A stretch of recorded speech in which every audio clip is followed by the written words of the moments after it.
നിങ്ങൾ ഇഷ്ടപ്പെടുന്ന വ്യക്തി നിങ്ങളെക്കുറിച്ച് ചിന്തിക്കാൻ എന്ത് ചെയ്യണം? ആ വ്യക്തി എപ്പോഴും നിങ്ങളെക്കുറിച്ച് ചിന്തിക്കുക, നിങ്ങളുമായിട്ടുള്ള കൂടുതൽ സ്നേഹത്തിൽ ഇടപഴകുക, നിങ്ങൾക്ക് വേണ്ട സമ്മാനങ്ങളും കാര്യങ്ങളും എപ്പോഴും നിങ്ങളെക്കുറിച്ചുള്ള ചിന്ത അങ്ങനെ ആയിരിക്കും. അത് കുറച്ച് നാളത്തേക്കല്ല, ജീവിതകാലം മുഴുവൻ അങ്ങനെ ആയിരിക്കാൻ എന്ത് ചെയ്യണം? അങ്ങനെ ആവണം എന്നാണ് എല്ലാവരുടെയും ആഗ്രഹം. പക്ഷേ പല സാഹചര്യം കൊണ്ടും പലതും അങ്ങനെ നടക്കുന്നില്ല. പകുതി വഴിക്കൊക്കെ തേച്ചിട്ട് പോകലും ഒക്കെ നടക്കുന്നു. ഇപ്പോൾ ഇന്നത്തെ കാലം അങ്ങനെയാണ്. ഇന്നത്തെ കാലത്ത് പൊതുവെ പ്രണയത്തിന് ഒരു ശക്തി കുറവാണ്.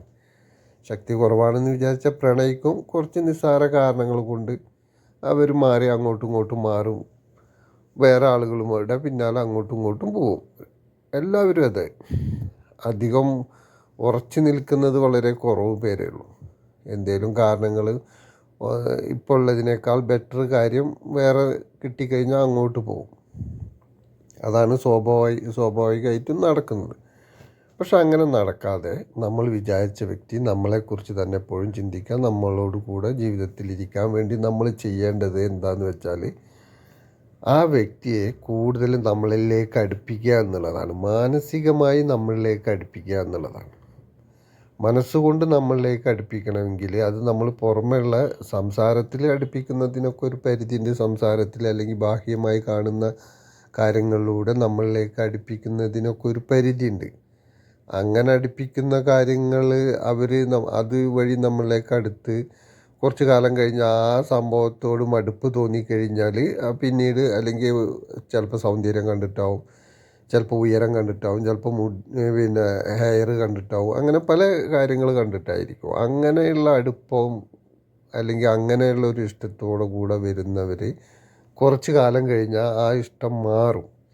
ആ ഇഷ്ടം മാറി കാരണം പല ആളുകൾക്കും ചിന്താഗതി മാറുന്നതോടുകൂടി ഇത് കുറച്ച് കാലം ആഗ്രഹിച്ച കാര്യം കുറച്ച് കാലം മടുത്ത് നമ്മളെ കൂടെ ഉണ്ടായി കയ്യിലുണ്ടായാൽ പിന്നെ അതിനോട് സ്വാഭാവികമായിട്ടും മടുപ്പ് വരിക എന്നുള്ളതാണ്. അപ്പോൾ അത് വരാതിരിക്കാൻ നമ്മൾ ചെയ്യേണ്ടത് മനസ്സിനടുപ്പിക്കുക എന്നുള്ളതാണ്. മനസ്സിനടുപ്പിച്ചാലേ അത് ജീവിതകാലം മുഴുവൻ. അപ്പോൾ പിന്നെ ബാഹ്യമായി എന്ത് മാറ്റങ്ങൾ വന്നാലും അതിലേക്ക് വലിയ കാര്യമായി ശ്രദ്ധിക്കില്ല. കാരണം മനസ്സിലേക്കാണ് നമ്മൾ അടുത്തിരിക്കുന്നത്. അതിന് ചെയ്യേണ്ടത് എന്താണെന്ന് വെച്ചാൽ നമ്മളെ മനസ്സിൽ ഫ്രീ ആക്കി വിട്ടിട്ട് നമ്മളെ മനസ്സിൽ അവരെക്കുറിച്ചുള്ള ചിന്ത ശക്തമായി കൊണ്ടുവരിക എന്നുള്ളതാണ്. പോസിറ്റീവായിട്ടുള്ള ചിന്തകൾ. നെഗറ്റീവായിട്ട് അവരെക്കുറിച്ച് ചിന്തിക്കരുത്. പോസിറ്റീവായിട്ട് നമ്മുടെ കൂടെ ജീവിക്കുന്നതും നമ്മളുമായിട്ടുള്ള സ്നേഹവും വിട്ടുപിരിയാൻ പറ്റാതെ നിൽക്കുന്ന ആ ഒരു സ്നേഹവും ഇനി ഒരിക്കലും അത് വിട്ടുപിരിയില്ല എന്നുള്ളതുമായിരിക്കണം ചിന്ത. വിട്ടുപിരിയില്ല എന്നുള്ളതും സ്നേഹത്തോടെ മരണം വരെ ജീവിക്കുന്നതുമായ ചിന്തകൾ നമ്മൾ എപ്പോഴും കൊണ്ടുവരണം. അത് എപ്പോൾ കൊണ്ടുവരണം? നമ്മൾ കൊണ്ടുവരേണ്ട സമയത്ത് പല പ്രശ്നങ്ങളും പല കാര്യങ്ങളെക്കുറിച്ചുള്ള പ്രശ്നങ്ങളുടെ ഇടയ്ക്ക് നമ്മളിങ്ങനെ ചിന്തിച്ചത് കൊണ്ട് കാര്യമില്ല. മനസ്സ് ശാന്തമാക്കി മനസ്സിൽ മറ്റൊരു ചിന്തകളും ഇല്ലാതിരിക്കുന്ന നേരത്ത് വേണം ഇത് കൊണ്ടുവരാൻ. അങ്ങനെ മനസ്സ് മറ്റൊരു ചിന്തയും മറ്റൊന്നിനെക്കുറിച്ചും ചിന്തയില്ലാതിരിക്കുന്ന നേരം എപ്പോഴാന്ന് വെച്ചാൽ ആ നേരം നമ്മൾ ഉണ്ടാക്കണം. അല്ലാതെ അങ്ങനൊരു നേരമില്ല. അങ്ങനെയുള്ള നേരം പിന്നെ ഉറങ്ങുന്ന നേരമേ ഉള്ളൂ. ബാക്കി ഉണർന്നിരിക്കുമ്പോൾ എപ്പോഴും മനുഷ്യ മനസ്സിൻ്റെ ഉള്ളിൽ എന്തെങ്കിലും ചിന്തകളുണ്ടായിരിക്കും. ചിന്തകളില്ലാത്ത സമയമേ ഇല്ല. ചിന്തകളില്ലാത്ത സമയം ഉറങ്ങുന്ന സമയമാണ്. അപ്പോൾ മറ്റ് ചിന്തകൾ ഇല്ലാതാക്കണം നമ്മൾ ആദ്യം. ആ ഇല്ലാതാക്കുന്നത് എപ്പോഴാണ്? നമ്മൾ ശ്വാസത്തിൽ ശ്രദ്ധിച്ച് ശ്വാസം നിയന്ത്രിച്ച് ശ്വാസത്തിൽ മാത്രം ശ്രദ്ധിച്ച് കുറച്ച് നേരം ഇരുന്നാൽ നമ്മളുടെ ചിന്തകളെല്ലാം മാറി മാറിപ്പോവും. അതിന് മെഡിറ്റേഷൻ പരിശീലിക്കേണ്ടത് അത്യാവശ്യമാണ്. എങ്കിലേ അത് നടക്കും. അങ്ങനെ ശ്വാസത്തിൽ ശ്രദ്ധിച്ച് കുറച്ച് നേരം ഇരുന്നാൽ മറ്റ് ചിന്തകളില്ലാതെ വരുമ്പോൾ ആ സമയത്ത് നമ്മൾ എന്ത് ചെയ്യണം? ആ സമയത്ത് നമ്മൾ നമ്മുടെ ആവശ്യങ്ങളെക്കുറിച്ച് ചിന്തിക്കണം. നമ്മുടെ ആവശ്യങ്ങളെക്കുറിച്ചല്ല, ആ ആവശ്യങ്ങൾ നടന്നു കിട്ടിയതായിട്ട് നമ്മൾ ചിന്തിക്കണം. അങ്ങനെ ചിന്തിക്കുമ്പോൾ നമ്മളിൽ നിന്നുണ്ടാവുന്ന വൈബ്രേഷൻ പ്രപഞ്ചത്തിലോട്ട് പോയി അതിൻ്റെ ഗുണഫലങ്ങൾ നമ്മളിലേക്ക് തന്നെ തിരിച്ചു വരും. അപ്പം നമ്മളൊരു സംഭവം നടന്നതായിട്ട് ഉള്ള വൈബ്രേഷനാണ് പുറത്തേക്ക് വിടുന്നത്. ആ പുറത്തേക്ക് വിട്ട ആ നടന്ന കാര്യത്തിൻ്റെ പോലത്തെ ആ വൈബ്രേഷനാണ് നമ്മൾ വിടുന്നത്. അത് സംഭവിച്ചു, അപ്പം അങ്ങനെയാണ് എന്നുള്ള രീതിയിലുള്ള വൈബ്രേഷൻ പുറത്തു പോയാൽ അത് നമ്മളുടെ ഈ പ്രപഞ്ചത്ത് നമ്മുടെ കൺമുന്നിൽ അത് സംഭവിക്കും. കാരണം സംഭവിച്ചേ പറ്റൂ. കാരണം നമ്മൾ വിട്ടത് സംഭവിച്ചു കഴിഞ്ഞതിൻ്റെ വൈബ്രേഷനാണ്. സംഭവിച്ചു കഴിഞ്ഞതിൻ്റെ വൈബ്രേഷൻ വിട്ട് കഴിഞ്ഞാൽ നമ്മളിൽ നിന്ന് പുറത്തേക്ക് പോയാൽ ആ സംഭവം ഇവിടെ സംഭവിക്കണം. പ്രപഞ്ചത്തിൽ സംഭവിച്ചേ പിന്നെ പറ്റൂ. കാരണം ആ ഒരു വൈബ്രേഷൻ നമ്മളിലേക്ക് പുറത്തു പോയി. അപ്പോൾ സംഭവിച്ച വൈബ്രേഷൻ എങ്ങനെയാണ് നമ്മൾ പുറത്തോട്ട് വിടുക? പുറത്തോട്ട് വിടുമ്പോൾ നമ്മൾക്കത് സംഭവിക്കുമ്പോൾ ആ കാര്യം നടക്കുമ്പോഴുണ്ടാവുന്ന ഒരു സന്തോഷം, നമ്മൾക്കിപ്പോൾ ഒരു കാര്യം നടക്കുമ്പോൾ ഉണ്ടാകുമ്പോൾ ഒരു സന്തോഷം ഉണ്ടല്ലോ ജീവിതത്തിൽ. യഥാർത്ഥത്തിൽ ഒരു കാര്യം നടക്കുമ്പോൾ നിങ്ങൾക്ക് അതിനൊരു സന്തോഷം ഉണ്ടാവും, ഒരു ഹാപ്പിനെസ്. ആ ഹാപ്പിനെസ് ഇതിനെക്കുറിച്ച് ചിന്തിക്കുമ്പോൾ നമുക്ക് തോന്നണം. റിയലായിട്ട് അത് നടക്കുമ്പോൾ ഉണ്ടാവുന്ന സന്തോഷം നമുക്ക് അന്നേരം വരണം. അന്നേരം വരുമ്പോഴാണ് ആ ഒരു ഫ്രീക്വൻസിയിലുള്ള വൈബ്രേഷൻ പുറത്തോട്ട് പോകുന്നത്. സംഭവിച്ചു കഴിഞ്ഞു എന്നുള്ള ഫ്രീക്വൻസിയിലുള്ള വൈബ്രേഷൻ പുറത്തോട്ട് പോകുന്നത്. ആ വൈബ്രേഷൻ നമുക്ക് പുറത്തോട്ട് വിടാൻ കഴിഞ്ഞാൽ തീർച്ചയായിട്ടും ആ കാര്യം നമുക്ക് ഇവിടെ സംഭവിച്ചേ പറ്റൂ പ്രപഞ്ചത്തിൽ.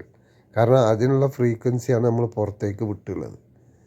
അപ്പോൾ അത് തീർച്ചയായിട്ടും ഇവിടെ നടന്നേ പറ്റൂ. നമ്മുടെ കൺമുന്നിൽ നമ്മളുടെ ജീവിതത്തിൽ അത് നടന്നേ പറ്റൂ. പിന്നെ അത് നടക്കാതെ വരുന്നത് പിന്നീട് എപ്പോഴാന്ന് വെച്ചാൽ ഇങ്ങനെ നടന്ന ഫ്രീക്വൻസി വിട്ടതിന് പിന്നാലെ തന്നെ, അല്ലെങ്കിൽ തൊട്ടടുത്ത ദിവസങ്ങളിലോ അല്ലെങ്കിൽ തൊട്ടടുത്ത സമയങ്ങളിലോ ഇത് നടക്കാനൊരു സാധ്യതയും ഇല്ല എന്നുള്ള ഫ്രീക്വൻസിയും നമ്മളിൽ നിന്ന് പുറത്തോട്ട് പോയാൽ ആദ്യം വിട്ട ഈ നടക്കുന്നു എന്ന് വിചാരിച്ച് നമ്മൾ വിട്ട ഫ്രീക്വൻസിയിലേക്ക് തന്നെയാണ് നമ്മളിൽ നിന്ന് വീണ്ടും ഇത് പോകുന്നത്. അപ്പോൾ ആ ഫ്രീക്വൻസിയിലേക്ക് നടക്കില്ല എന്നുള്ളത് ചെന്നിട്ട് ആദ്യത്തെ അവിടെ ബ്ലോക്കായി. അപ്പോൾ പിന്നെ അത് നടക്കാൻ സാധ്യതയില്ല. അതേസമയം നടന്നു എന്ന രീതിയിൽ നമ്മൾ വിട്ട ഫ്രീക്വൻസി അതേ രീതിയിൽ തന്നെ നിലനിർത്തി കൊണ്ടുപോയാൽ ആ ഒരു സംഭവം ഇന്നല്ലെങ്കിൽ നാളെ നമ്മുടെ ജീവിതത്തിൽ അത് സംഭവിച്ചേ പറ്റൂ. കാരണം അതിൻ്റെ മേലെ പിന്നെ നടക്കില്ല എന്നുള്ളൊരു വൈബ്രേഷൻ പോയിട്ടില്ല. ഇത് നടന്നു കഴിഞ്ഞതിൻ്റെ വൈബ്രേഷൻ മാത്രമേ പോയിട്ടുള്ളൂ. അപ്പോൾ തീർച്ചയായിട്ടും അത് സംഭവിച്ചേ പറ്റൂ. ഈ കാര്യം വ്യക്തമാക്കി നിങ്ങൾ മനസ്സിലാക്കുക. വ്യക്തമായി മനസ്സിലാക്കിയിട്ട് അതിൻ്റെ രീതിക്ക് നിങ്ങൾ പ്രവർത്തിച്ചു കഴിഞ്ഞാൽ നിങ്ങൾക്ക് ഈ കാര്യം മാത്രമല്ല, പ്രണയത്തെക്കുറിച്ച് മാത്രമല്ല, എല്ലാ കാര്യവും നിങ്ങൾക്ക് വളരെ ഈസിയായി എളുപ്പമായി നേടിയെടുക്കാൻ പറ്റും. അതിന് നിങ്ങൾ ആദ്യം ചെയ്യേണ്ടത് മെഡിറ്റേഷൻ പ്രാക്ടീസ് ചെയ്യുക എന്നുള്ളതാണ്. മെഡിറ്റേഷൻ പ്രാക്ടീസ് ചെയ്ത് നിങ്ങൾ ഒരു അലൈൻമെൻറ്റിലെത്താനുണ്ട്. ജീവിതത്തിൽ ഒരു അലൈൻമെൻറ്റ്, മനസ്സും ബോഡിയും ശരീരവും തമ്മിലുള്ള, മനസ്സും ബോഡിയും ഈ പ്രപഞ്ചവും തമ്മിലുള്ള ഒരു അലൈൻമെൻറ്റിൽ ആയിക്കഴിഞ്ഞാൽ നിങ്ങളിൽ നിന്ന് പോകുന്ന ഫ്രീക്വൻസിയൊക്കെ ആ രീതിയിലാവും. ആ അലൈൻമെൻറ്റിൽ ആവണമെന്നുണ്ടെങ്കിൽ നിങ്ങൾ ചെയ്യേണ്ടത് മെഡിറ്റേഷനിൽ പോകണം. മെഡിറ്റേഷൻ പരിശീലിക്കണം. അത് സ്ഥിരമായി ചെയ്യാൻ തുടങ്ങിയാൽ നിങ്ങളുടെ ഈ അലൈൻമെൻറ്റിലേക്ക് നിങ്ങൾ വരും. അലൈൻമെൻറ്റിലേക്ക് വന്നാൽ പിന്നീട് നിങ്ങൾക്ക് ഈ കാര്യങ്ങളൊക്കെ, എന്ത് കാര്യങ്ങളും നിങ്ങളുടെ മനസ്സിനനുസരിച്ചുള്ള കാര്യങ്ങൾ ഓരോന്നായിട്ട് നിങ്ങൾക്ക് വളരെ എളുപ്പത്തിൽ നേടിയെടുക്കാൻ പറ്റും.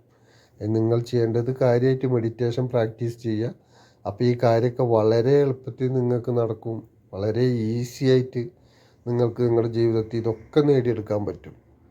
നിങ്ങൾ സന്തോഷമായി ജീവിക്കാനും നിങ്ങളുടെ ജീവിതത്തിലെ ദുഃഖങ്ങളും ദുരിതങ്ങളും ഒക്കെ മാറിപ്പോവാനും മെഡിറ്റേഷൻ ഒരുപാട് ഉപകാരമാണ്. അതിന് നിങ്ങൾ അലൈൻമെൻറ്റിലാവാൻ വേണ്ടി മെഡിറ്റേഷൻ തീർച്ചയായിട്ടും നിങ്ങൾ പ്രാക്ടീസ് ചെയ്യണം എന്നാണ് പറയുന്നത്. അത് ഒരുപാട് വീഡിയോ ഈ യൂട്യൂബിലൊക്കെ ഉണ്ട്. അതിൽ നല്ലത് നോക്കി നല്ല ഏതെങ്കിലും ഒരു മെൻറ്ററെ ഉപയോഗിച്ച് നിങ്ങൾക്കത് ചെയ്യാവുന്നതാണ്. അപ്പോൾ തീർച്ചയായിട്ടും ഇങ്ങനെയുള്ള കാര്യങ്ങളൊക്കെ എല്ലാവരും ചെയ്ത് ജീവിതം നല്ല രീതിയിൽ ആസ്വദിച്ച് ജീവിക്കണമെന്നാണ് പറയാനുള്ളത്. എല്ലാവർക്കും നന്ദി.